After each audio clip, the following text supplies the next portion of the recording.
Oi, gente, boa noite. Estamos começando mais uma edição do P33 Podcast, esse momento que a gente reserva toda quarta-feira ao vivo no YouTube do Pentecoste 2030, Pentecoste 2033, esse nosso projeto de evangelização que visa fomentar as redes com conteúdo católico, promover ações missionárias, promover os carismas e nossos amigos da Rede Século XXI também que nos assistem todo sábado. Esse nosso podcast também é exibido no YouTube da Rede Século XXI, às 8 horas da noite. Sejam bem-vindos você também que está nos conhecendo através do YouTube da Rede Século XXI. As nossas redes sociais é muito fácil de achar, Pentecoste 2033, você vai encontrar o nosso trabalho no Facebook, no Instagram, vale a pena você acompanhar. Olha, hoje, a nossa conversa, eu tenho certeza que vai ser especial. Bom, antes de eu dar boas-vindas para o convidado, eu gosto sempre quando está aqui me ajudando aqui a promover o conteúdo, a conversa vai fluir mais fácil ainda, porque hoje o Fernando Nascimento está aqui. Fernando, seja bem-vindo, o convidado hoje está especial, hein? É um grande amigo, não teria como não estar aqui, né? Estou muito feliz. Vai ser maravilhoso, né? Já vou convidando você a compartilhar, pega o link aí do YouTube, vai jogando nas tuas redes, nos grupos de família, de amigos, porque vai valer muito a pena. Obrigado também, Diácono, uma alegria estar contigo. Tenho certeza que vai valer a pena. A gente vai falar sobre Anjo da Guarda, sobre Quaresma de São Miguel, sobre os grandes anjos. Será que posso dizer assim? Tá certo dizer dessa maneira? Né? Bom, porque a gente estava recebendo aqui um estudioso sobre esse assunto, né? Olha, ele tem uma carreira acadêmica interessante, que no decorrer da conversa a gente pode voltar sobre isso. Mas ele está, de alguma forma, ensinando o Brasil todo, né, a prestar mais atenção no seu anjo da guarda e, através das redes sociais, do YouTube, tem feito um trabalho interessantíssimo. Estou falando do Rafael Brito, que está aqui comigo, que é teólogo, é doutorando em teologia, também em filosofia, está se aprofundando nos seus estudos. Ou seja, é um baita estudioso da fé católica, especialmente do assunto dos santos anjos. Tá certo, Rafael? Já de cara, antes de você já dar uma boa noite, eu vou soltar uma pergunta. Como é que você começou a se interessar por esse assunto maravilhoso relacionado aos santos anjos? Bom, boa noite. Obrigado pelo convite de estar aqui com vocês. E uma alegria também estar com o Fernando, que é um amigo querido. O Diácono, a gente teve a oportunidade de há um tempo ter feito um programa sobre a teologia do Oriente. Foi super legal falar sobre os bizantinos católicos. Está no YouTube da Rede Século XXI lá, para quem quiser. Exatamente. A minha experiência com os anjos, ela nasce já com a minha história de vida, né? Eu me chamo Rafael Brito, me chamo Rafael por causa do arcanjo Rafael. Então, eu deveria me chamar Marcos Aurélio, mas eu nasci com 6 meses e meio de vida e tinha algumas horas de vida só na incubadora. E uma freira chamada Irmã Brígida foi até a minha mãe e disse, olha, mude o nome do seu filho para Rafael, porque eu vou batizá-lo e vou pedir para que Rafael, o arcanjo, seja o padrinho espiritual dele de batismo. Ela me batizou com conta-gotas. E aí fiquei 8 meses no hospital. Foi o batismo de emergência, né? De emergência, dentro da UTI. Então, já começa aí. Então, desde pequenino, sempre me chamou muita atenção quando li a Bíblia, porque eu venho de uma família que não era católica, era Testemunho de Jeová, toda a família, né? A minha avó sempre me ensinou o amor à palavra. Então, sempre me tocou muito essa realidade desses seres poderosos que vinham do céu, andavam com os homens na terra, isso sempre me fascinou muito. Mas aí quando eu me tornei católico, aprendi a doutrina católica, ali eu vi a grandeza disso tudo. Até então era só devoção. Certo. Tinha uma devoção, conhecia, li muito santos que falavam sobre isso. Mas aí quando eu comecei a estudar, que eu entrei na graduação da teologia e fui fazer o mestrado em teologia dogmática na época na Sardenha, que aí eu entrei no mundo bizantino, ali eu me apaixonei pelos anjos ainda mais. E ali, enquanto eu fazia o mestrado em teologia dogmática e o projeto para o mestrado da teologia fundamental, eu ficava muito cansado, porque você estudava aqueles tratados sistemáticos que você tinha que ler 5 vezes para entender o que os caras estavam falando. Então eu escolhi toda segunda-feira, das 4 da manhã às 8 da manhã, a ler sobre os anjos. Então eu comia a Suma Teológica, os tratados de São Tomás, Boaventura, os padres da igreja. E ali fui aprendendo o magistério da igreja, quem eram esses irmãos. E aí conhecendo eles durante muitos anos foi uma experiência pessoal de conhecer e conviver na devoção. Aí você passa da devoção para a amizade, né? Vamos falar assim.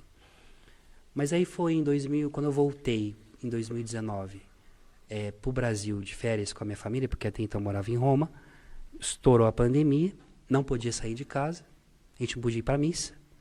Comecei a fazer live na internet, ensinar sobre os anjos, ensinar sobre a teologia, e foi ali que nasceu todo esse apostolado, esse ministério hoje, que nem eu tinha ideia que ia ser Não viver foi tudo algo isso. programado. Nada- Quando foi acontecendo. Foi acontecendo. Porque eu via, por exemplo, o Instituto Reze, Frei Gilson, que falava sobre os anjos, e aí o Senhor me colocou como, tá, agora você vai ensinar o que a igreja ensina sobre os anjos. Aí foi ali que nasceu os livros, nasceu as lives, nasceu o Instituto São Rafael, agora nasceu o Apostolado dos Anjos, né, que Nosso Senhor pediu para que começasse, iniciasse por causa do Padre Jonas, do Monsenhor Jonas, que me impulsionou nisso, que também é uma história dos anjos, também essa história com o Monsenhor. E hoje está aí. Nós somos hoje em torno de 840 membros no Brasil hoje, que fazem parte do Apostolado dos Anjos, além dos trabalhos na internet e tudo. Que legal. É porque o que o público todo vê é justamente essa parte da comunicação na internet. Mas tem muita coisa por trás disso, né? Muito mais do que ver na internet é os bastidores, né? Tanto, por exemplo, que o encontro anual dos Irmãos de Anjos, que é chamado assim do nosso movimento, se chama Secreto, Conferência de Adoração e Cura Secreto, que é na Canção Nova. Vai acontecer agora dos dias 1 a 3 de novembro, quem quiser participar. Legal. E é um evento de adoração na presença do Senhor junto com os anjos. Que legal. O assunto é fascinante, né, Fernando? Extraordinário. E assim, o tema dos anjos, isso gera um fascínio muito grande nas pessoas. Só que, ao mesmo tempo que gera um fascínio, tem muita gente falando de tudo. Sim. Por isso, quando o Rafael começou a trazer não somente a parte que ele faz também, que é a parte devocional, ou seja, nos ajudar a nos relacionar com os anjos, né? Que eu acho que tem que ser a primeira coisa, entendeu? Porque é a máxima de sempre, é lex orandi e lex credendi.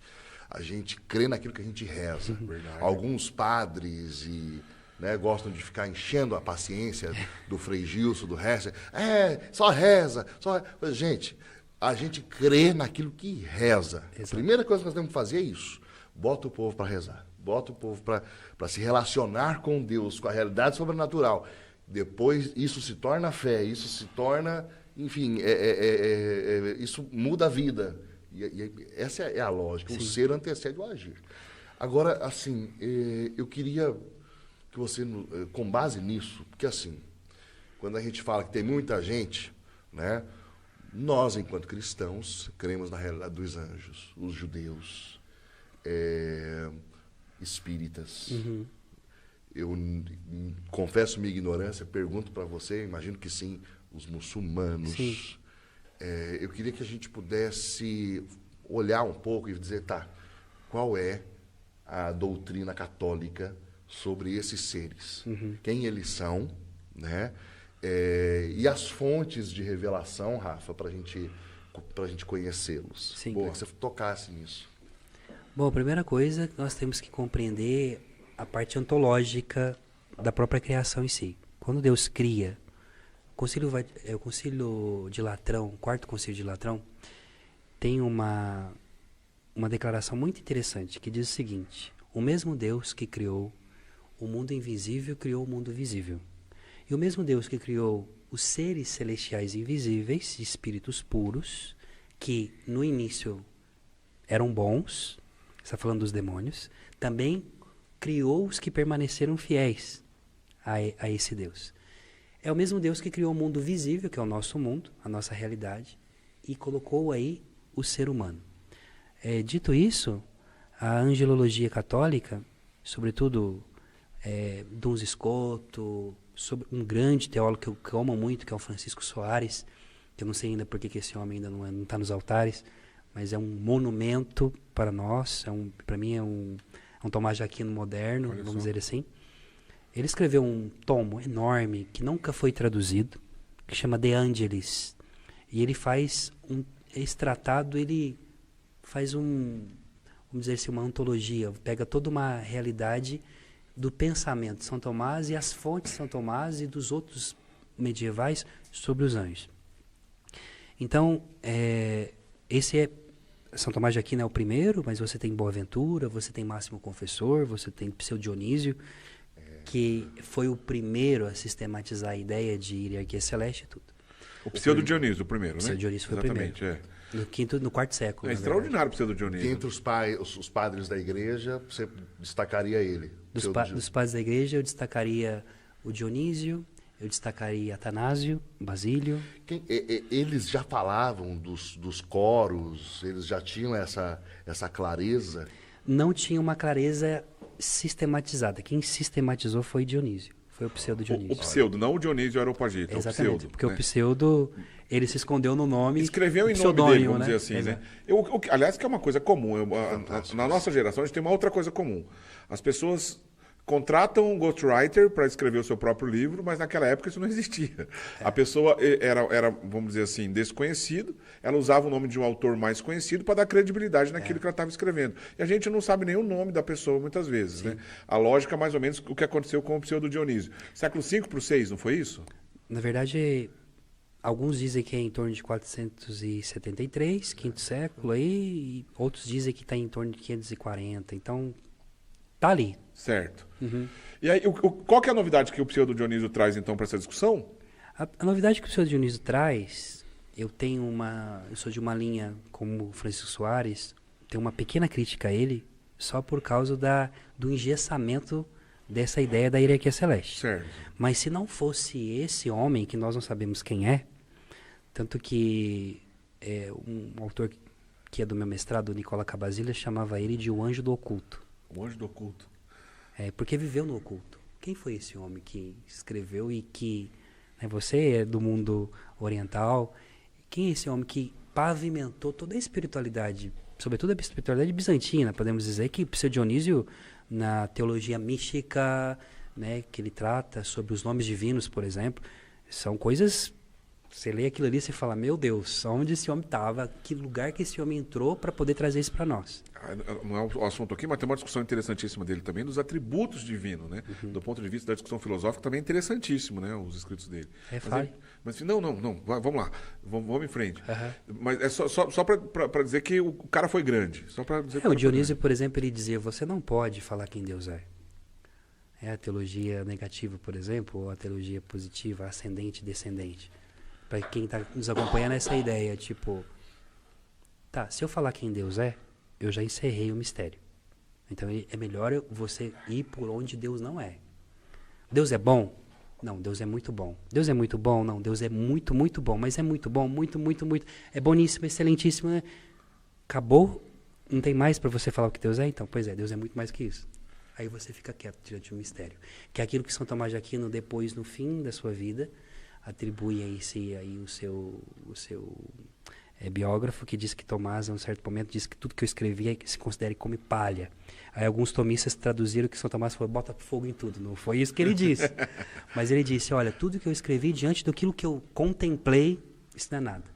Então, justamente é essa a realidade que o teólogo precisa de compreender. E, para mim, eu sempre digo isso publicamente, o futuro da teologia está em redescobrir essa teologia mística. Porque a partir do momento que nós ficamos muito sistemáticos, o pessoal, nós do Ocidente, e por causa também das influências científica e tudo mais, e está tudo bem, não está dando nada errado disso, nós perdemos a essência daquilo que Gregório de Nazianzo ensinou sobre teologia, que é conversa, diálogo, relacionamento com Deus. Não é só falar de Deus, é falar com Deus. Então, a partir disso, a gente entende que a realidade do campo teológico, onde está o teólogo no campo teológico? Onde ele deve estar? Ele deve estar inserido na liturgia. E o que é a liturgia? A liturgia é um encontro. É aquilo que Vladimir Lossky, um teólogo russo, dizia, a Eucaristia, o mistério eucarístico, a celebração eucarística é o evento do futuro no presente. É você deixar o futuro entrar na sua vida, quer dizer, porque nós vamos viver isso eternamente, né, o mistério. Então, é no lugar da teologia, da liturgia, que a teologia acontece.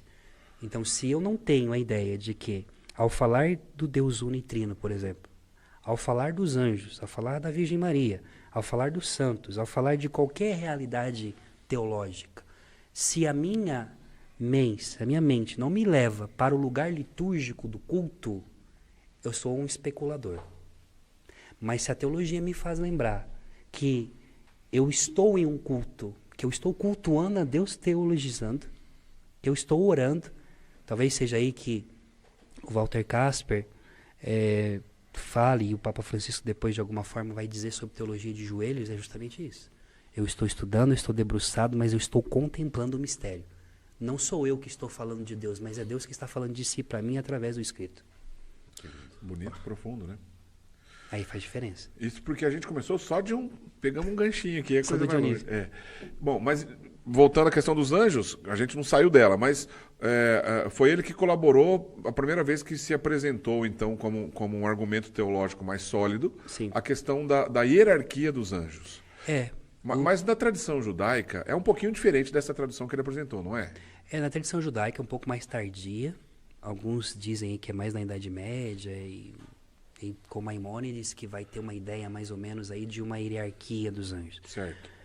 Depende, tem várias vertentes. Para nós são 9 coros essa hierarquia, 9 coros da hierarquia celeste. Que na verdade não são 9, são 10, né? Você lembra de cabeça aí, os 9? Sim. Para nos ajudar a localizar. Os serafins, os querubins, os tronos, dominações, virtudes, potestades, principados, arcanjos e anjos. Certo. E aí tem o 10º, que depois eu deixo para falar no final. O 10º é só da tradição judaica, né? Não, é tradição cristã. Tradição cristã Católica, também? Olha que interessante. A gente só escutou que é 10, que é 9, mas é 10. Eu vou mostrar, eu vou provar porque é 10. Boa, então aguenta aí que ele já vai falar sobre o 10º. Rafa, a gente tem na nossa cabeça, por causa da iconografia, algumas imagens de anjos, né? E por causa da nossa limitação de linguagem também, quando a Bíblia fala, houve uma batalha no céu, Sim. né? O modo como é descrita a queda de Lúcifer, né? E Jesus diz, eu vi Lúcifer cair como um raio. O que a gente pode realmente falar dessa batalha que aconteceu, dessa escolha por Deus, né? Eu ouvi, melhor, eu li isso no Padre Fortea, e eu queria que você me confirmasse isso. Sim. Né? Porque nós chamamos Miguel de arcanjo, né? E nesse livro, que é aquela Suma Demoníaca que ele escreveu, ele fala, porque dizem que ou ele é chamado de arcanjo por ser, né, grande anjo, né? Ou de fato ele era arcanjo, e quando ele ouve, né, vamos colocar no sentido figurado, quando ele vê a declaração, o posicionamento de Lúcifer, que embora sendo ele arcanjo, ele ardeu como um serafim na presença de Deus, por amor. Sim. Quem como Deus, né? E eu achei isso tão extraordinário, né? Sim. Então eu queria que você falasse sobre isso, porque isso sobre é muito Miguel. fascinante. Bom, essa realidade da grandeza de Miguel é vinculada justamente no início da criação. Então, o mundo angélico foi criado antes do mundo físico, do mundo visível, né? No credo mesmo nós falamos isso. Eu creio em Deus Pai Todo-Poderoso, Criador do céu e da terra, de todas as coisas, visíveis e invisíveis. Então, nessa criação, existem duas realidades que não são separadas, mas são complementares. O mundo invisível e o mundo visível. Nesse mundo invisível, você vai ter a realidade de apenas ser um ser que tem inteligência, vontade, intelecto, que são os anjos e os homens, e os seres humanos. Então, ok. Dito isso, quando São Tomás vai falar para nós sobre a prova dos anjos, sempre teve uma percepção entre os medievais, entre os padres da igreja, à luz da palavra de Deus, sobretudo depois da tradução de São Jerônimo, quando traduziu a Vulgata. Jerônimo, quando pega ele traduz Isaías 14, que fala sobre a queda do rei, que fala sobre a queda do rei de Ciro, ele fala sobre a realidade da estrela da manhã. Então, ali tem esse rei que muito orgulhoso. Isaías está falando sobre esse rei que se veste adornado com tantas coisas. E aí Isaías diz assim: e tu, ó estrela da manhã, estrela d'alva, dizias em teu coração: subirei até o monte de Deus e dominarei o seu trono e me apossarei dele. A tradição sempre viu aqui essa figura desse ser espiritual que desejou estar no lugar de Deus, ou se assentar e ser adorado, né? E aí, o Pseudo Dionísio traduziu a palavra estrela da manhã para Lúcifer.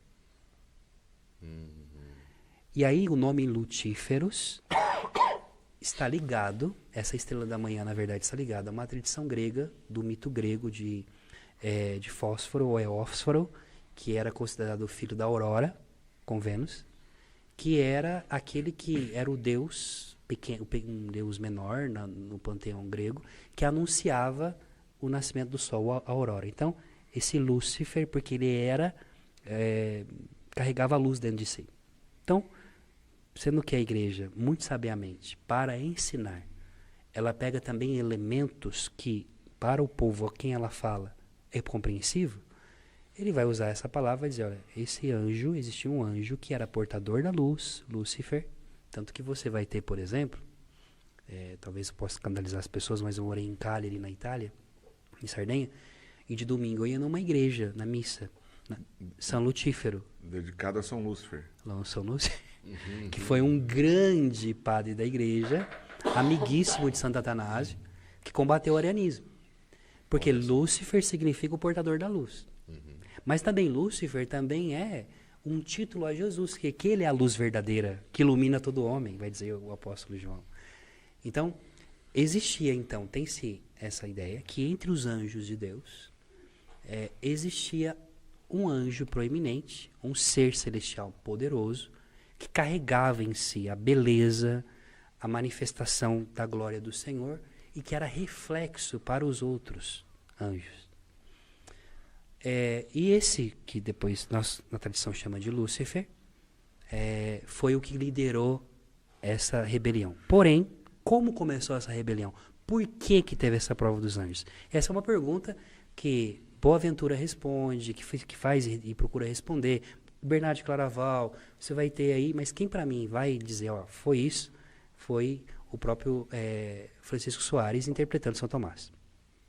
Para Tomás de Aquino é muito interessante. Tomás diz assim: quando Deus criou os anjos, ele os criou para si, para a sua presença, para a sua glória. Mas Deus não criou os anjos prontos, como também não criou você pronto. Nós somos criados e a nossa natureza tende a buscar a Deus. E só pode encontrá-lo se ele nos auxilia com a sua graça. Por mais perfeito que seja alguém, até mesmo sem pecado, o próprio Adão, antes de cair, ele também era auxiliado pela graça de Deus para estar em comunhão com o Senhor. Porque ninguém pode se aproximar do Senhor se não for auxiliado pela sua graça.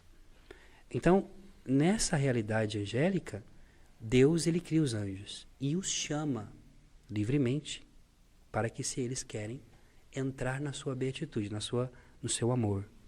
Porque o amor não obriga ninguém. O amor verdadeiro, ele é livre, no sentido, não essa libertinagem sem vergonha que existe no mundo, mas eu só posso amar alguém se eu, com o meu intelecto, com a minha vontade, né, eu decido continuar amando. Uma coisa é apaixonar por uma pessoa, que aí já é instinto, você não consegue... Mas o amor não, o amor é a constância de amá-lo.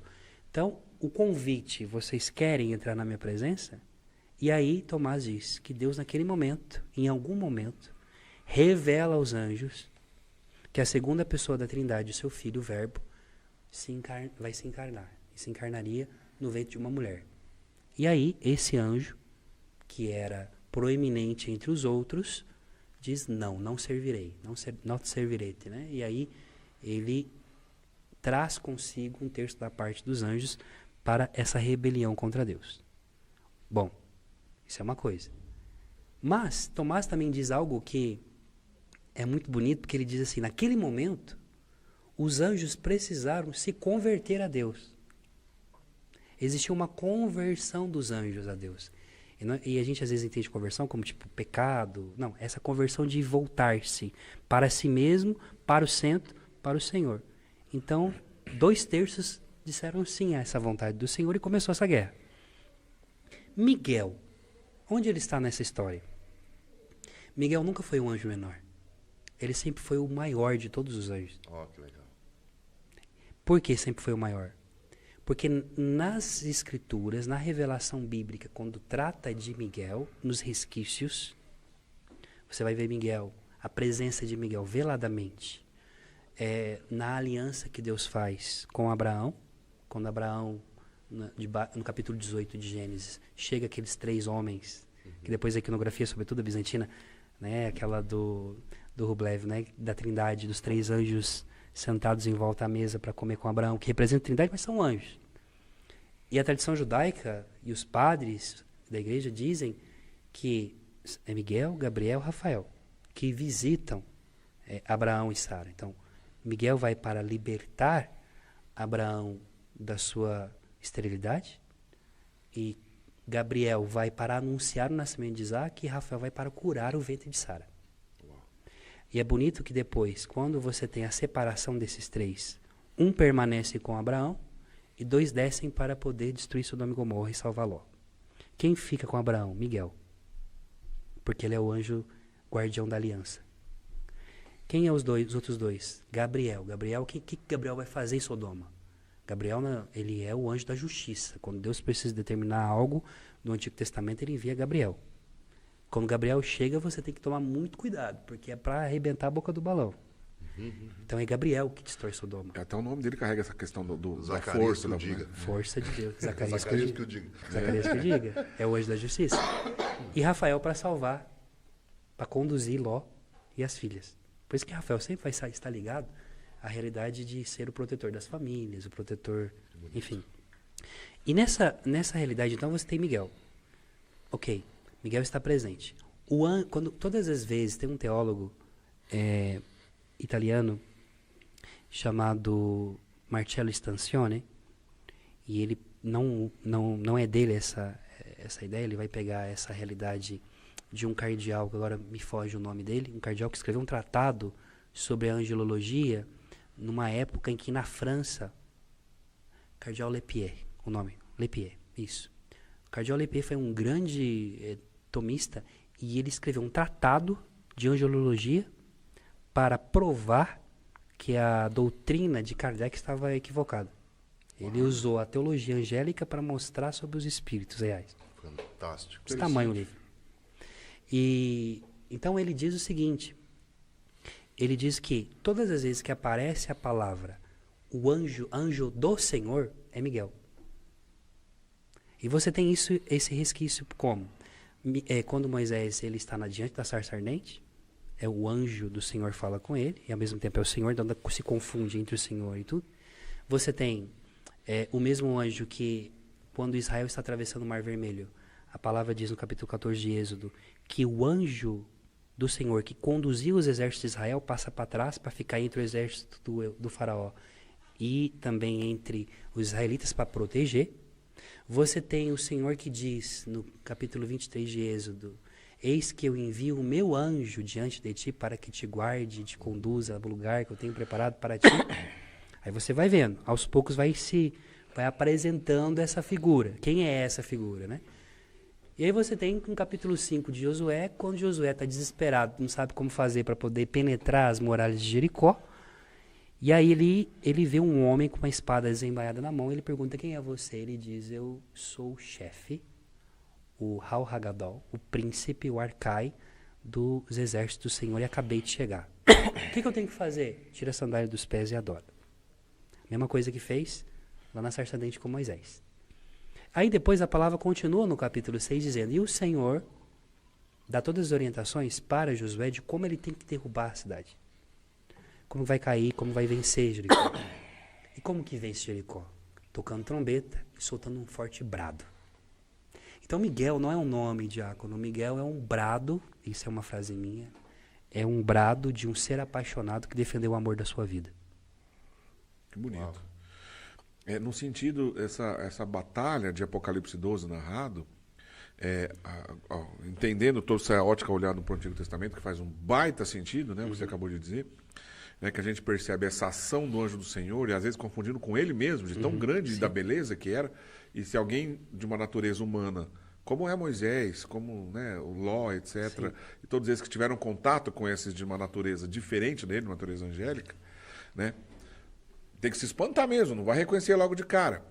Mas a narrativa de Apocalipse 12, a gente consegue perceber que Miguel, por esse grande amor, é aquele que vai conceber a primeira ideia de falar, você está louco, cara, quem como Deus? Né? Então, a refutação também é uma refutação intelectual. Sim. Porque a gente está dizendo uma batalha no campo das ideias. Sim. Né? Então ele refuta dizendo assim, alguém vai dizer assim, não, eu não aceito esse plano de Deus. Você está louco? Quem como Deus? Então é o primeiro a levantar a voz. Né? Se ele tinha essa questão dessa missão de defesa, essa missão de ser o guardião, tem todo a ver para dizer que o guardião teria o primeiro que se levantar a voz. Exato. No conselho de um rei, que nós temos que entender que a ideia, quando o Dionísio ele fala sobre os 9 coros angélicos, ele está se referindo, se inspirando na realidade do conselho dos deuses Olimpo, que eram 9 deuses no Olimpo. Né? Ele está numa cultura grega, então tem Zeus e os 9 conselheiros dele, que agora eu não lembro de cabeça quem são. Mas você tem também essa realidade dos 9, ou dos 7, quando, por exemplo, o arcanjo Rafael em Tobias, ele quando se manifesta, ele diz, eu sou um dos 7, eu sou Rafael, um dos 7 que assistem diante e tem acesso ao trono de Deus. Então a ideia de que esses arcanjos, arcai, chefes, príncipes, arcai significa príncipe, primeiros, eles fazem parte do conselho divino, eles ajudam a governar o mundo angélico e o mundo visível também. Então Deus os consultaria, essa ideia. A tal ponto que faz sentido, por exemplo, quando você vê no capítulo 10 de Daniel, quando Daniel diz assim, e naquele tempo haverá um tempo de muita angústia, está falando do fim dos tempos, é uma profecia do fim dos tempos, mas se levantará Miguel, o príncipe dos vossos príncipes, o primeiro entre vós, para defender o seu povo.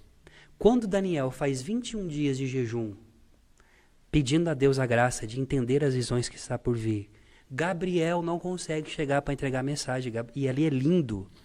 Porque, gente, a Bíblia ela mostra para nós uma realidade, a revelação bíblica é linda demais, angélica, porque demonstra o modo como os anjos entre si se colaboram.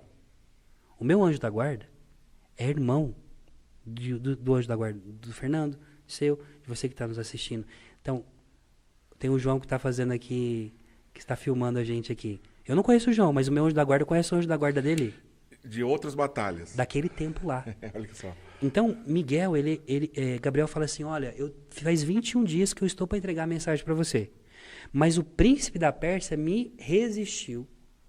E eu tive que deixar de combater ele lá e pedir a Miguel para ficar no meu lugar. Então, eu deixei Miguel, o príncipe guardião do teu povo, para combater no meu lugar para me vir entregar a mensagem. Agora eu vou voltar, porque Miguel ficou no meu lugar. Então, você tem Miguel que tem essa proeminência. A primeira vez que vão tratar, que vai chamar Miguel de arcanjo, é a única vez, é no livro de Judas. A epístola de Judas, Judas quando fala o seguinte, ele diz, falando sobre os falsos doutores, sobre a arrogância, sobre aqueles que querem ser melhor que os outros, até mesmo que os apóstolos, ele diz, e esses perdem na sua soberba, e nem mesmo o arcanjo Miguel, que quando combatia e debatia contra Satanás, por causa do corpo de Moisés, ousou dizer uma palavra injuriosa contra ele, mas somente se reservou a dizer que o Senhor te repreenda. Por que Judas usa a palavra arcanjo? Porque a palavra arcanjo vem do grego arcai, que significa chefe dos chefes. Então, portanto, é príncipe. Ora, num conselho, como explicava que esses anjos fazem parte do conselho, Miguel sempre foi considerado, seja na tradição judaica, seja no início da igreja. E você vai ver Orígenes, Irineu de Lyon, você vai ver aí o próprio Cirilo de Jerusalém, sempre vão tratar Miguel com essa proeminência. A tal ponto que isso é verdade, que quando se fala de batalha no céu, em Apocalipse 12, se diz, Miguel e os seus anjos. Ele vem por primeiro. Que legal isso. Primeira coisa. Segunda coisa. Ele só poderia vencer o dragão, a antiga serpente, se ele tivesse poder, essa é a mentalidade bíblica, poder sobre. Então não é uma questão de pequenez, não, ao contrário. Ele é grande. E aí que está a ideia da grandeza de Miguel. Miguel, ele é poderosíssimo porque ele não luta com as suas armas. Ele luta com as armas de Deus. São João Crisóstomo nos ensinava isso quando ele dizia que o homem, quando ora, ele se torna o ser mais poderoso do universo porque ele não usa suas armas, mas as armas de Deus. Uau, que fantástico. Por isso Miguel diz, quem como Deus? Só que o quem como Deus, além de ser, sim, uma refutação, é um código de adoração, diácono. O nome quem como Deus é um código que você encontrará em todo o Antigo Testamento e em todo o Novo Testamento. Por exemplo, portanto, amarás o Senhor teu Deus de todo o teu coração, com toda a tua alma, com todo o teu entendimento. Quer dizer, exclusividade na adoração no relacionamento. Primeira coisa. Não farás outro deuses além de mim. Não adorarás outro além de mim. Você vai ver isso, por exemplo, no Cântico de Ana, na mãe de Samuel, que canta dizendo: quem é como tu, Senhor, lá em cima no céu, entre os anjos e as estrelas, e não há outro além de ti nessa terra, e nem por debaixo dela. Você vai ter, por exemplo, essa realidade de implícita, quando Deus fala, claro, também em Isaías, eu sou e não há outro além de mim. Então, dizer quem como Deus, como nome, é reordenar a adoração, é reordenar o Paranauê que ficou bagunçado ali. É dizer, gente, vamos voltar para o centro. Volta o seu olhar para o centro. Então é um grito de chamada de atenção para a centralidade que é o Senhor e não o problema que está acontecendo ali agora, que é a realidade dos anjos rebeldes. E aí que está a beleza de Miguel. A beleza de Miguel, e ele é grande, e ele é amado da casa do Senhor. Tomás de Aquino fala que Miguel ele tem as chaves do arcabouço de Deus. Ele é o mordomo da casa do Senhor. Quer dizer, Miguel está por detrás. Ele conhece aquilo que nós não vemos, daquilo que é a intimidade, aquela realidade mais linda, né? Então, quando ele fala quem como Deus, ele não fala em pé, ele fala prostrado. Miguel está prostrado aonde? Debaixo da sombra do Onipotente. Ele não vai convencer os seus irmãos, olha, não faça isso. Não, ele grita, quem como Deus, e se prostra. E aí, ao se prostrar, ao servir, em contraposição aos outros que disseram não, ele se prostra, Gabriel se prostra, Rafael se prostra, os outros se prostram, teu anjo da guarda se prostra. Eles estavam lá, né? Teu anjo da guarda estava lá. É extraordinário pensar nisso, né? Que o nosso anjo da guarda que nos acompanha, que está aqui do nosso lado, que está aqui acompanhando essa nossa conversa, estava lá. Estava lá. É um mistério maravilhoso, né? Teu anjo da guarda, ele viu Jesus ser crucificado. Ele viu tudo. Ele viu tudo. Ele sabia que isso era por nós.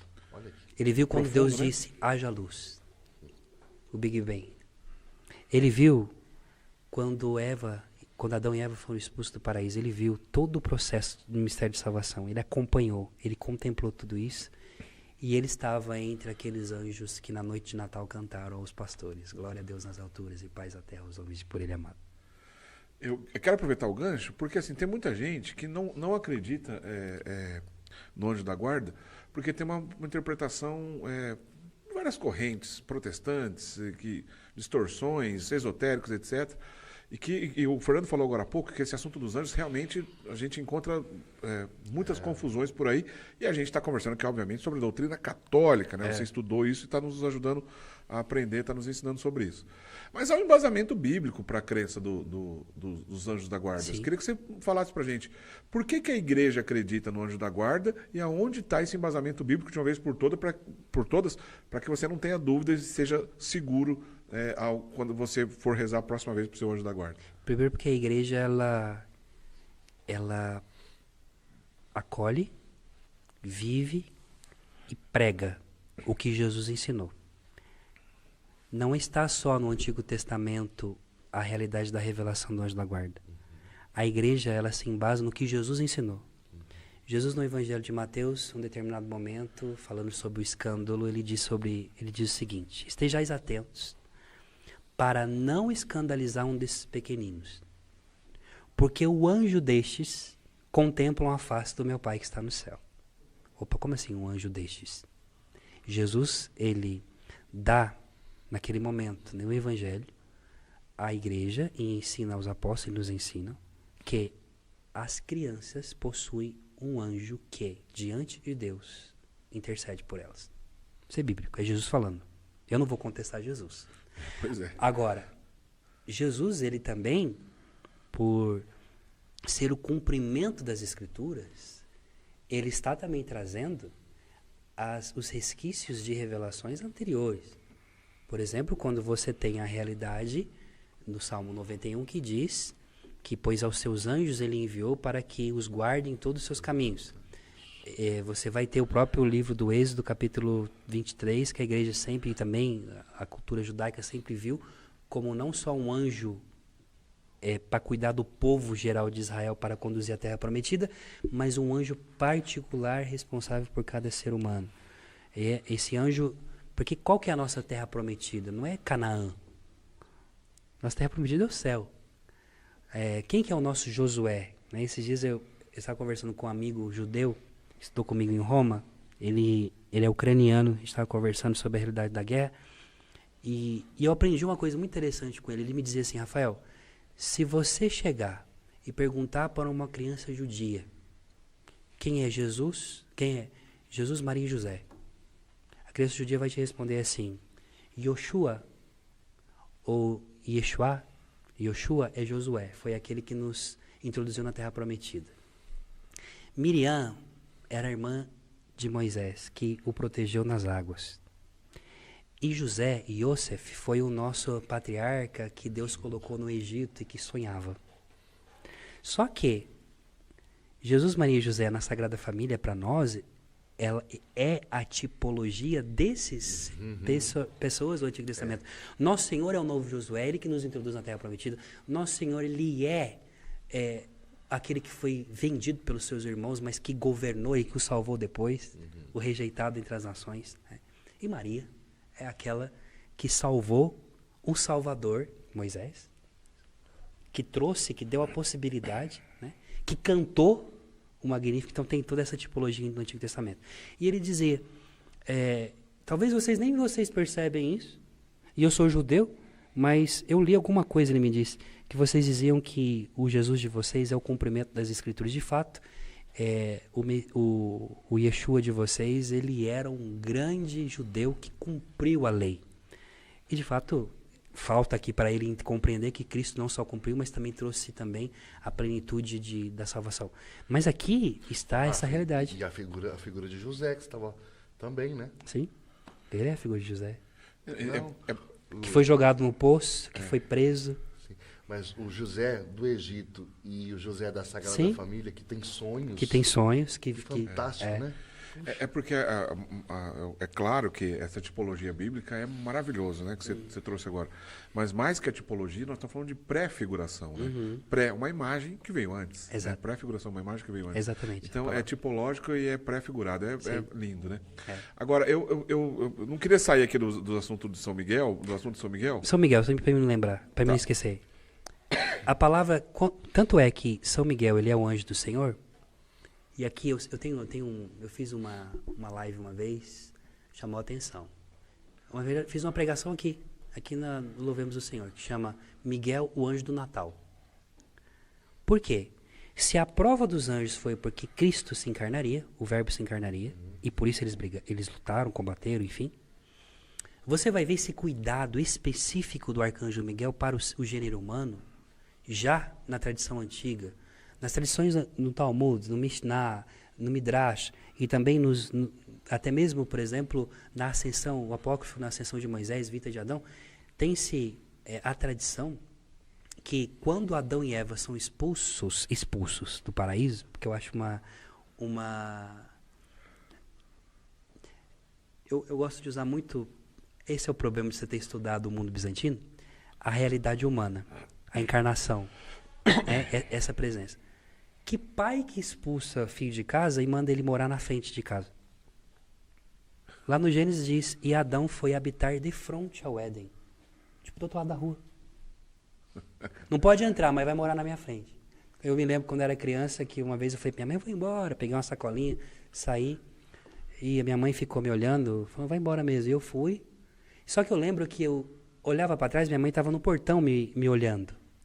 Na hora que eu fui virar a esquina, ela gritou, volta, moleque. Porque eu ia perder o olhar dela. Quer dizer, mesmo o homem tendo saído do paraíso, o olhar de Deus nunca o deixou. E aqui essa tradição vai dizer para nós que Miguel foi o anjo que Deus escolheu para proteger ao longo do caminho, por exemplo, Adão e Eva. Quem ensinou a agricultura, por exemplo? Miguel. Miguel, para os antigos, sobretudo no Monte Gargano, aí no 490, ele é o anjo que ensinou o homem a plantar, a colher. Bento XVI, numa locução falando sobre São Miguel, em 2010, ele traz esta tradição dizendo, por exemplo, sobre o apócrifo da vida de Adão, quando Adão está morrendo, Deus envia Miguel para ensinar a Sete, o filho de Adão, a poder extrair o óleo da oliveira para ungir o corpo de seu pai, mas ao mesmo tempo prefigurando o óleo do Santo Crisma, que depois vai ser usado no batismo. Que lindo, né? Então, essa realidade de um Miguel presente. Voltando ao final, voltando para resumir sobre Miguel, então, Miguel, ele sempre foi o maior. Aí pergunta-se, mas por que Miguel é chamado de Arcanjo Miguel? Porque entre os anjos que servem a Deus, nós falamos da hierarquia, são separados em 3 modos essa hierarquia. Serafins, querubins e tronos são os anjos que estão diante do trono de Deus. Dominações, virtudes e potestades são os anjos do governo, aqueles que estão intermédio entre o trono de Deus, os anjos e os homens. Principados, arcanjos e anjos são aqueles que servem a realidade humana, a realidade do mundo visível. Então, por que ele é chamado de arcanjo? Porque também ele é o chefe dos anjos, porque a palavra anjo não está ligada à essência, mas está ligado ao envio, ao ministério. Anjo significa enviado, malach, angelos, aquele que é enviado. Para quê? Enviado para onde? Enviado junto aos homens. Enviado junto a essa realidade. E antes de ser enviado, ele é chamado. Esse anjo ele não carrega uma mensagem sua, ele carrega uma mensagem do próprio Deus. Portanto, esses mensageiros, esses que estão junto aos homens, possuem os seus chefes diretamente. Por isso Miguel ele é um arcanjo ligado, porque ele é chefe desses anjos. Ora, então Miguel, poderoso, o primeiro de todos, quando se relaciona comigo e você, ele se rebaixa a tal ponto de ser chefe dos enviados aos homens. Então ele é arcanjo enquanto ele serve esse mundo. Mas enquanto serve ao trono de Deus, ele é o primeiro de todos os serafins. Ele é um serafim de fogo. Que lindo. Que lindo. Que abrasador. Quer dizer, a missão dele é tão grande que a gente precisa prestar atenção em todos esses pormenores para a gente começar a entender, né? Começar a conceber uma ideia mais clara. Entre outras coisas maravilhosas, que a gente reza, inclusive na quaresma de São Miguel, né? Que é aquele que é encarregado de conduzir as almas ao céu. É a missão de São Miguel, não é? É. E por que será que Deus encarregou ele de fazer isso? Porque Miguel é aquele que, ao gritar quem como Deus, está dizendo também a Lúcifer e aos seus demônios: eu quero que essa criatura inferior a nós esteja sentado aqui na mesa com a gente. Quer um exemplo disso? São Gregório Magno, na sua homilia número 34, quando ele fala sobre... Eu gosto dos padres da igreja, que eles estão falando de um assunto, do nada eles falam de outras coisas, né? E no meio disso, ele está falando de Ezequiel, dos carros, daqui a pouco ele começa, do nada ele fala do bom pastor. Aí ele diz assim, um pastor tinha 100 ovelhas. Parábola de Jesus, né? E uma ovelha se perdeu.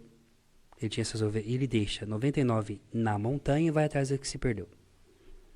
A montanha, para o povo antigo, era o lugar onde Deus estava. Monte Olimpo, Monte Sinai. O monte sempre foi a personificação ou a prefiguração da realidade do céu, do paraíso, enfim. Esse pastor que guarda as suas ovelhas no aprisco na montanha, ele deixa as 99 e vai atrás daquela que se perdeu. Ele diz, as 99 que ficou são os anjos, a que se separou é Adão. E ele vai atrás de Adão. E aí ele se alegra quando a encontra, se fere, os cravos da cruz, a coroa, enfim, nos espinhos desse caminho, e traz essa ovelha perdida e diz aos seus amigos: se alegrem comigo, porque eu encontrei a minha ovelha perdida. Aí ele vai dizer, e Lucas diz: e portanto então haverá mais alegria no céu entre os anjos por um só pecador que se converte, do que 99 justos que não precisam de conversão. Aí ele termina dando o tiro de misericórdia dele, né? Ele diz, quem não precisa de conversão? Anjo. Fantástico. No final da história, os anjos que permaneceram estão vendo o pastor indo buscar Adão que caiu na morte e que o traz nos seus ombros. Porque no fim de tudo, o homem é aquele chamado para se assentar junto com os anjos. Por isso que São Tomás diz que o céu ele é uma sociedade perfeita, feita de homens e anjos. Deus pensou as duas realidades no paraíso. Que são as duas criaturas de Deus, ainda que uma dessas criaturas vai ganhar a condição filial, né, através do batismo, que tem os atributos iguais, né? São dotados de inteligência, de vontade e de liberdade, né? E essa lógica é extraordinária. Agora, Fernando, você trouxe um assunto aqui no começo da conversa que eu queria voltar aqui agora, porque me parece que a gente está vivendo um período que a gente encontrou talvez um tipo novo dentro da espiritualidade católica, dentro do meio católico, que é o sommelier de devoção. Né? Que é aquele cara que... Sabia, Rafael? Não conheço. Que é aquele cara que fala assim, ele pega uma devoção, dá uma cheiradinha ali no copo e fala assim, isso não está envelhecido, isso não pode ser adotado ainda, não posso. Ah, isso aqui está envelhecido, mas requer faltação, não posso colocar aqui. Por que eu estou dizendo isso? Porque a gente está no meio da quaresma de São Miguel, que nós aprendemos que São Francisco de Assis, numa devoção pessoal, queria fazer um momento de devoção entre a quaresma tempo litúrgico e o tempo litúrgico do Advento. Então, ele escolheu entre a festa da Assunção de Nossa Senhora até a festa dos Arcanjos, para que ele pudesse fazer um tempo de devoção. A gente repete isso há tanto tempo, né, baseado nessa espiritualidade de São Francisco, mas de uns anos para cá, porque ficou popular, porque tem um monte de gente fazendo na internet, eu sei que você também está fazendo, né?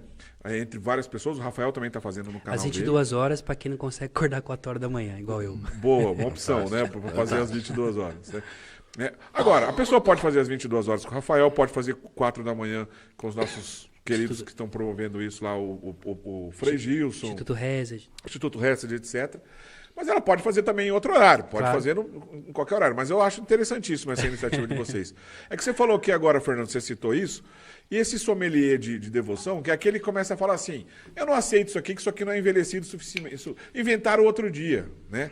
Ou por ignorância, que tem 800 anos, ou por qualquer outro motivo. Por que você acha que as pessoas estão perseguindo tanto essa devoção que é tão antiga e bonita?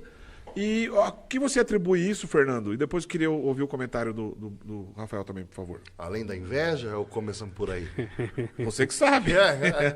Primeiro, eu acho que uma boa dose de inveja, né? Porque você vê irmãos que na sua simplicidade estão fazendo... Isso também é algo extraordinário, tá?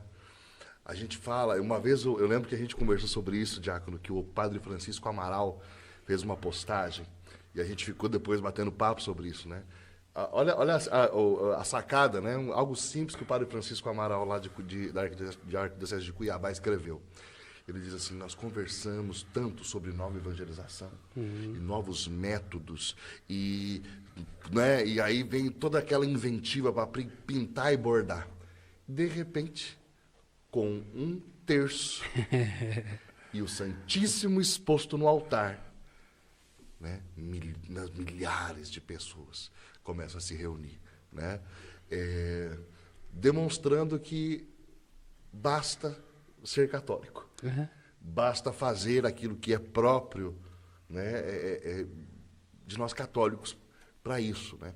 Então, assim, Diácono, eu acredito que para tanta gente que perdeu a fé, para tanta gente que confia em métodos e dinâmicas.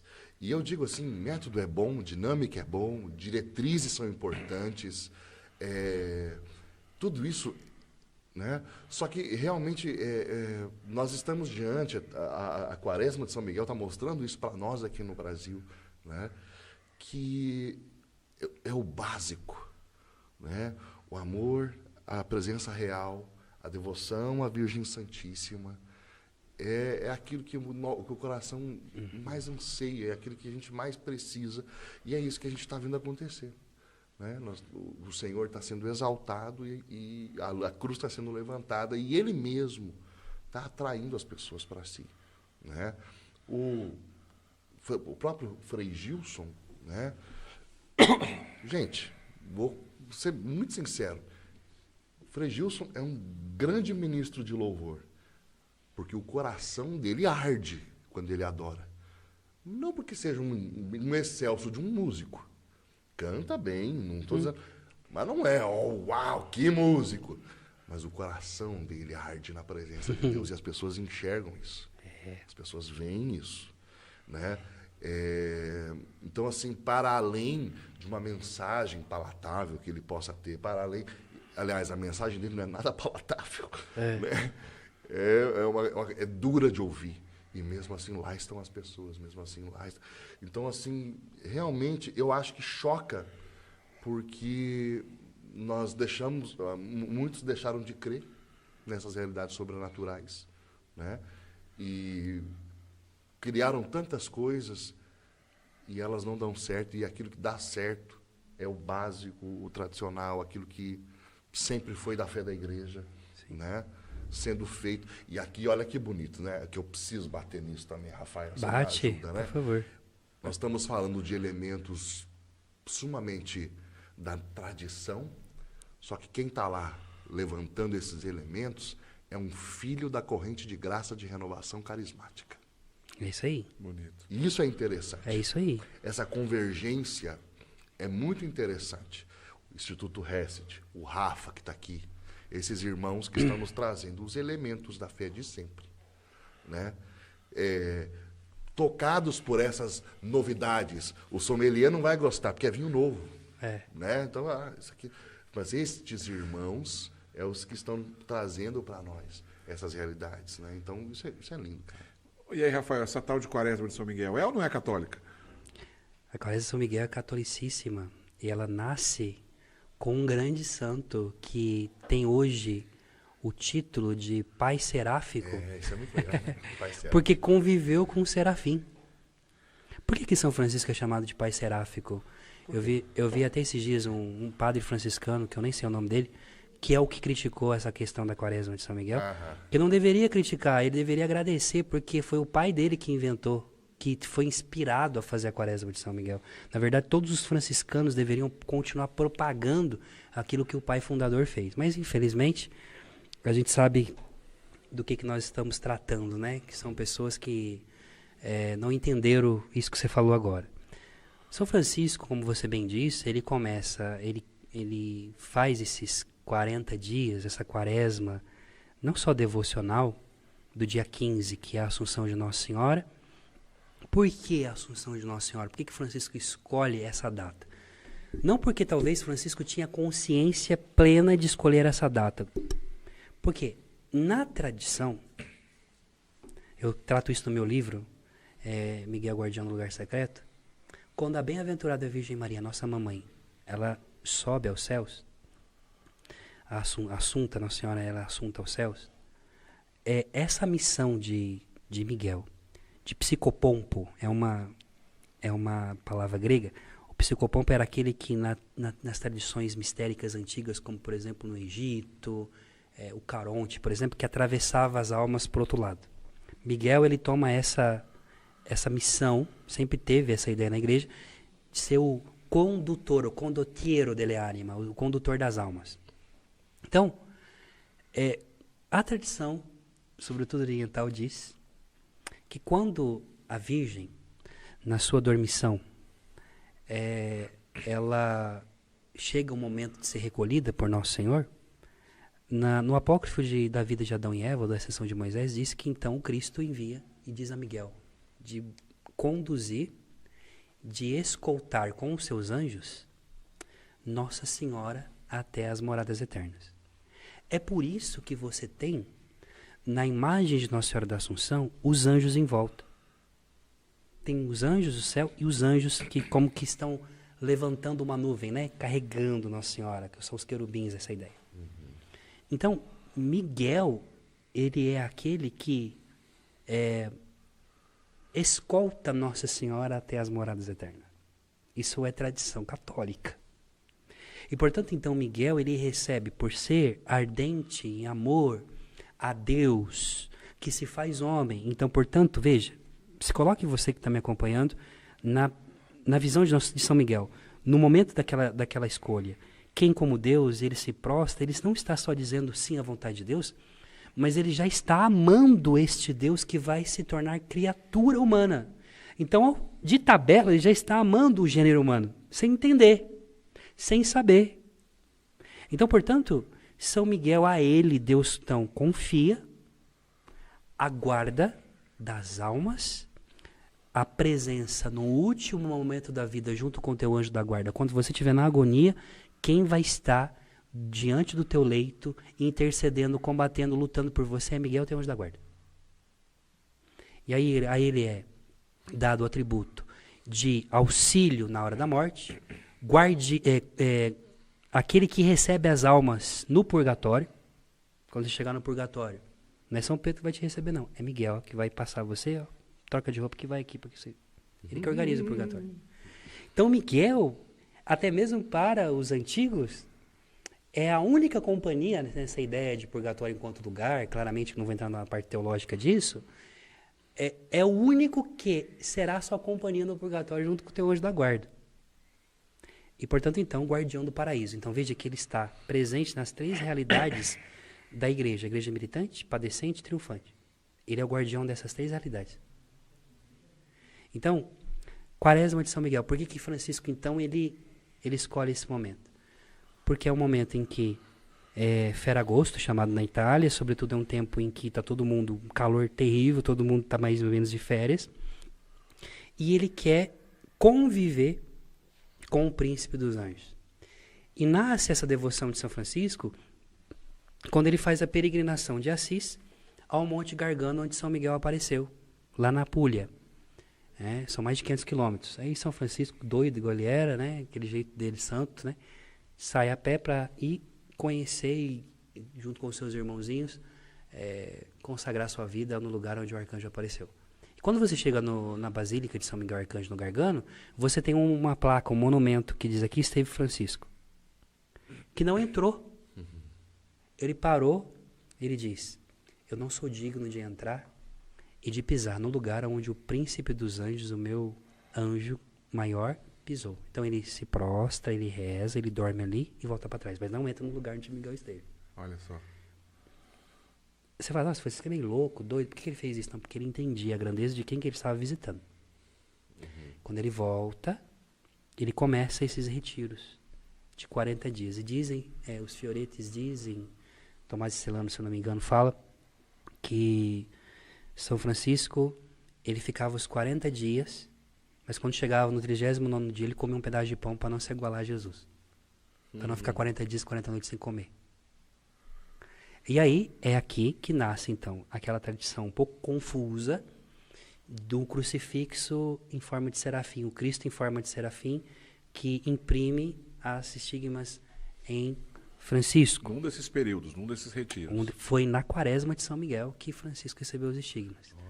E por quê? Porque Francisco, por que tem essa ideia de um Cristo serafim? Que foi uma tradução errada, tem um problema teológico nisso, não é possível ter um Cristo serafim, porque Cristo não é serafim, ele é o Senhor dos Anjos. Mas, na verdade, aquele anjo que traz a cruz é Miguel, é o serafim ungido. Então, quem convive muito com São Miguel ama muito a cruz.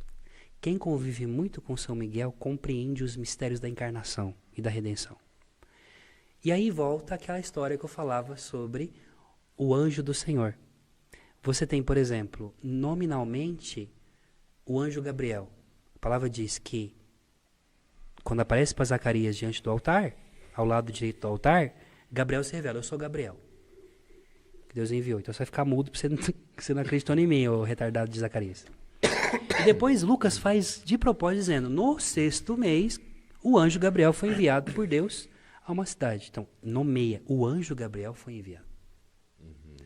Mas quem é o anjo do Senhor que acorda José? A palavra diz, o anjo do Senhor apareceu em sonho a José e disse, não temas receber Maria em sua casa. Depois Herodes quer matar a criança, o anjo do Senhor vai lá, desperta e diz, foge. Depois o anjo do Senhor aparece de novo e diz, volta. A tradição antiga, sobretudo para os gregos bizantinos de Tessalônica, esse anjo do Senhor é Miguel. Por isso que ele é o anjo do Natal. Ele é o anjo que defende, que protege a Sagrada Família também, que conduz, que combate. Que coisa linda.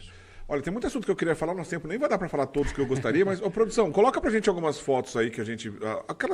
A iconografia angélica, né, relacionada a esses 3 gigantes, Miguel, Rafael e Gabriel, só pra gente comentar alguns detalhes aqui rapidamente.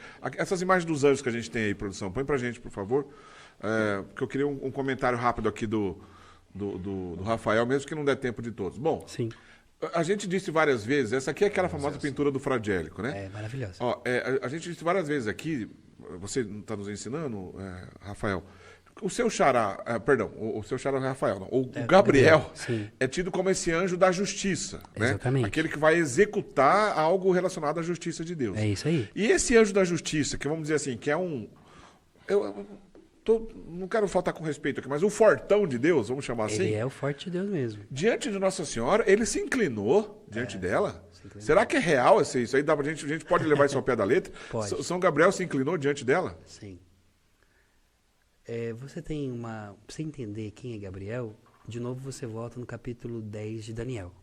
Daniel, ele diz que ele tem a visão de um homem vestido de linho branco com uma faixa dourada, os seus olhos são como fogo, seu rosto são como relâmpago, os seus braços e suas pernas são como o bronze polido, e é terrível olhar para ele a tal ponto que ele desmaia. Daniel desmaia, vendo este ser que aparece para ele. Exatamente como São João.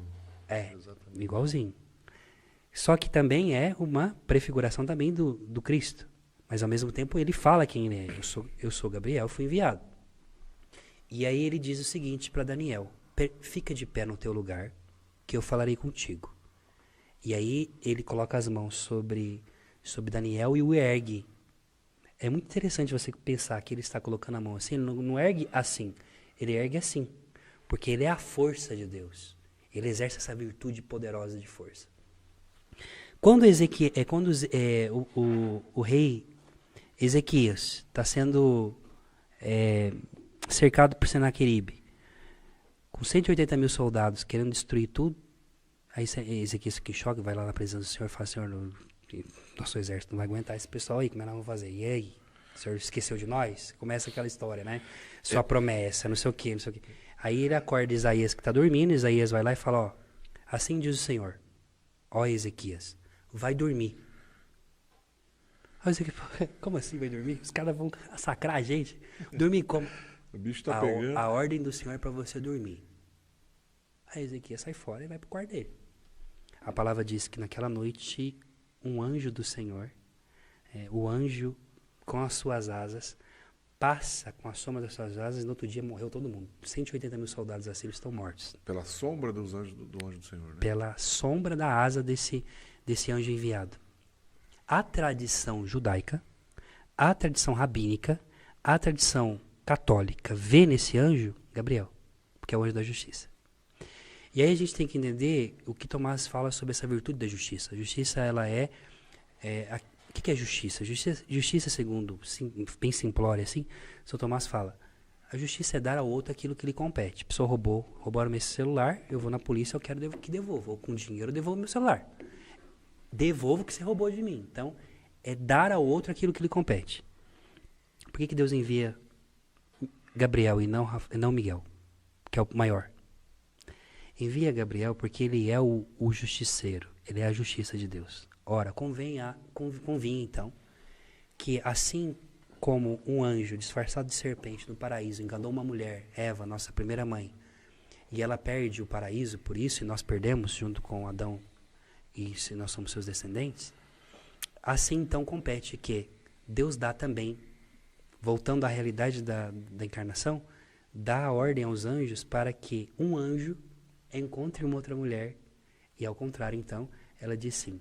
Então, este anjo que é poderoso, que os seus olhos, por isso que a tradição, existe uma tradição oriental, ortodoxa, que diz que tem 2 momentos em que o anjo aparece. O momento que ele aparece no poço, quem vai em Jerusalém dizem que é assim, não sei se é verdade, mas quando eu estudava ali isso, no poço de Maria em Nazaré, diz que o anjo aparece a primeira vez, Nossa Senhora tomou um susto, então ela corre para dentro de casa, e aí por isso que o anjo chega e fala, não temas Maria, porque encontraste graça diante de Deus. Essa é uma tradição oriental. E ele se inclina, em todas as iconografias assim, ele está inclinado, por quê? Porque tamanha é a graça que habita a Virgem, e que o Gabriel, que sai diante do trono de Deus, da sala do trono, que recebe essa missão de ir a Nazaré, quando ele entra onde ela está, ele não só encontra a Virgem, mas ele encontra a Trindade. É como a Virgem ela é uma extensão da sala do trono, a tal ponto que ele será o primeiro entre os anjos, será o primeiro de todos os seres criados por Deus, na verdade o único talvez, que contemplou a terceira pessoa da Santíssima Trindade descendo do ventre da Virgem Maria. Muito profundo, muito lindo isso. Então ele se inclina, e não só ele, todos os outros anjos. Quer dizer, aquele que aplica a justiça de Deus foi enviado para fazer o que Lúcifer não quis fazer. Ele aplica a justiça por quê? Porque por causa de uma desobediência de uma mulher entrou o pecado, e o sim de Maria entra a salvação. Na verdade, Deus está devolvendo aquilo que foi roubado, aquilo que foi tirado de nós. O anjo está anunciando a justiça, e o sim de Maria devolve o que nós perdemos. Então, a partir daquele dia, então, o Éden já não é mais um lugar. O Éden é uma pessoa. Uma pessoa que não está fora, mas dentro. E aí entra o mistério da inabitação de Deus, da inabitação trinitária, da divinização. A Virgem Maria é a primeira divinizada, nesse sentido da santificação, porque ela acolhe Deus dentro de si. E, portanto, através do sim de Maria, por obra do seu Filho na cruz, que, na cruz, pelo seu sangue, nos faz filhos, no Filho, então filhos de Deus, concede-nos a graça de não somente conviver mais com Deus, mas ter Deus dentro de nós. Porque a relação verdadeira com Deus, aí entra a realidade da Trindade, da dinâmica da pericorese trinitária. Deus ele não é o Pai, o Filho e o Espírito Santo, um do lado do outro, mas um dentro do outro. Por isso que Deus está dentro de nós, e eu dentro dele. Por isso que os sacramentos é você ser imerso no batismo. Eu estou dentro de Deus. É por isso que Cristo, no Santíssimo Sacramento do altar, quer estar dentro do diácono. É bonito eu adorar Jesus no Santíssimo Sacramento, mas a finalidade da Eucaristia é dentro do Rafael, é dentro do batizado. É dentro, por quê? Porque esse é o céu por excelência. Então ele, agora, está anunciando que aquilo que foi tirado de nós como lugar, já não é um lugar, é uma pessoa. Portanto, o céu é Cristo. E já dizia Santa Teresinha, não valeria a pena chegar no céu e com todas as cantorias dos anjos e ter tudo aquela beleza, se o meu amor, se o Cristo não estivesse ali. Muito bonito, né? Muito interessante. O nosso tempo já foi, mas ainda eu queria que não quero terminar sem sair de um assunto aqui que eu acho que vale muito a pena. Padre Léo Tarcísio, né, que está a caminho da honra dos altares, já é servo de Deus. Sim. Né, todo mundo conhece o Padre Léo. Esteve aqui na Associação do Senhor Jesus. Ficou muito conhecido lá no palco da Canção Nova, porque fez pregações históricas, belíssimas, lindas.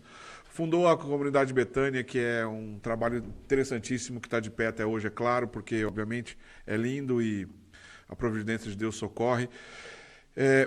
Como é que esse querido Padre Léo entrou na sua vida e você tem uma devoção a ele já, obviamente, quando a gente diz devoção, de acordo com a expectativa da beatificação, que se Deus quiser vai acontecer. Conta pra gente, se tiver a imagem do Padre Léo, produção, pode pôr aí para que quem ainda não conhece o Padre Léo possa conhecer.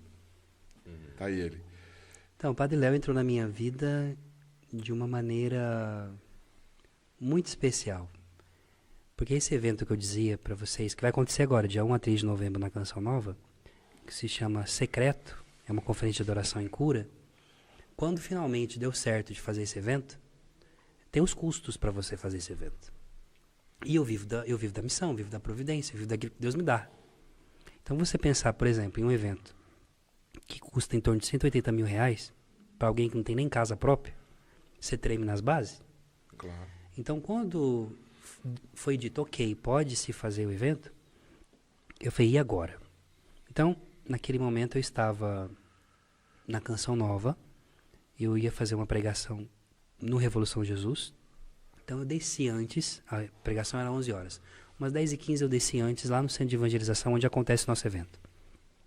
E eu subi no palco, coloquei as mãos no lugar onde o Padre Léo pregou a última vez, aquela pregação, buscar as coisas do alto. E eu não falei com o Padre Léo, eu falei com Jesus. Eu falei assim, Jesus, quando o Padre Léo se apresentar diante da tua presença na glória, ele pregou nesse lugar e o meu evento vai ser aqui nesse palco. Eu quero pedir para o Senhor, para que o Senhor fale para ele do meu evento e para que ele apadrinhe o meu evento e me ajude a pagar os custos do evento. Beleza, essa foi a minha conversa. Não tinha ninguém escutou, estava sozinho. Desci, subi lá no Ricãozinho para pregar. Eu sentei, faltava 5 minutos para começar a pregação, sentei, do meu lado estava um sacerdote, eu não conhecia, o Padre Ellington, que é de Betânia, sacerdote de Betânia. Ele disse assim, olá Rafael, tudo bem? Prazer conhecê-lo, olha, a Priscila fala muito de você, sua amiga. Deixa eu te fazer uma pergunta, você aceita um leproso na sua vida? Eu falei, nossa, essa é a frase do Padre Léo, né, leproso, porque Betânia, eu falei, claro que eu aceito. E ele tirou do bolso uma relíquia do Padre Léo e falou assim, então essa relíquia é para você. Meia hora depois da oração lá embaixo. Então eu faço aquela pregação com a relíquia no bolso, super emocionado. Porque tipo, meu Deus, o que é isso? Escutaram a minha conversa lá embaixo. Quando terminou a pregação, eu volto para casa com a relíquia e coloco a relíquia sempre aqui na capinha do meu celular, ela fica aqui. Naquele momento, volto para casa e fiquei com aquilo no coração. Passa-se um tempo, meu filho tinha 3 aninhos, o Lucas, eu tirei a relíquia da capa do celular e coloquei na mesa e fui lavar a capa na pia. Minha mulher estava do lado assim na pia fazendo outra coisa. Aí chegou meu filhinho, 3 aninhos, o Lucas. Chegou, colocou o tablet dele assim na mesa, pegou a relíquia e fez assim, ó. Eu falei assim, Lucas, isso é do papai, me dá aqui. Aí ele era pequenininho e falava, não, é meu. Eu falei, não é seu não, é meu, é seu, é meu, é meu. Ele falou assim, papai, é o meu amigo. Ele era pequenininho, não sabia falar direito. Meu amigo, é o meu amigo. Tem até na internet esse vídeo dele que a gente gravou escondido, depois. Aí a Lília falou assim, seu amigo? E a Lília pensou, não, deve ser um sacerdote que vem aqui em casa de vez em quando. Tem talvez a cabeça branca, tá aí confundindo. De onde você conhece ele? Aí ele falou assim, aqui em casa. Mas ele vem aqui em casa. Aqui em casa aonde? Ah, mamãe, ele trabalha com o papai lá no escritório. No escritório é onde eu faço as minhas lives, onde eu trabalho, onde o meu instrumento de trabalho está aqui, né? Nesse telefone. E o que ele falou para você? Ele não fala nada. Mas ele joga o jogo do dinossauro comigo, que é o joguinho do... A gente fingiu que esse moleque tá viajando, né? Aí ele vira e fala assim, e ele é o meu amigo, é o tio Léo. As nossas pernas quase, a gente ficou sem chão naquela hora, tipo assim... Como é que ele sabia o nome? Como que ele sabia o nome? Nunca colocamos o Padre Léo pregando na TV. Tinha acabado de acontecer todo esse rolê aí. Era uma coisa de adultos, o menino não via, beleza. Passa alguns dias, ele volta e fala pra mãe dele assim, mamãe, então o meu amigo tava lá na escola e ele brincou comigo, falou que não era pra mim subir no brinquedão escorregador, porque era perigoso, não sei o quê. Ah, legal, a Lília pensando que era o amiguinho dele, o Ricardinho, não sei o quê. Você entendeu que o meu amigo falou que não era pra mim subir lá? Tipo, sim, entendemos. Mas o meu amigo, o tio Léo. Ah, então o tio Léo tá indo lá também. Aí começou essa história de tio Léo pra cá, tio Léo pra cá. Então, até um certo ponto, que um dia eu tive que ligar pro Padre Vicente e pedir ajuda, porque nós não sabíamos mais administrar a situação. Porque o meu filho, ele começou a ficar chateado. Padre Vicente da comunidade Betânia. É, o sucessor do Padre Léo. Certo. Porque o meu filho começou a ficar chateado porque o amigo dele não falava mais com ele. Então na cabeça dele era igual a gente, assim. A tal ponto que um dia ele começou a chorar muito antes de dormir.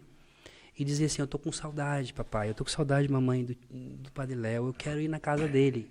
E eu falei assim, filho, papai explicou para você que você pode ir na casa do Padre Léo, fechando os olhinhos e indo diante do Santíssimo, fazendo a sua oração à noite, porque você se coloca diante de Deus e o Padre Léo está em Deus. Aí ele falou assim, eu sei que o Padre Léo tem uma casa lá no céu, mas eu quero ir na casa dele aqui na terra, que tem uma mesa assim, ó, igual da pia.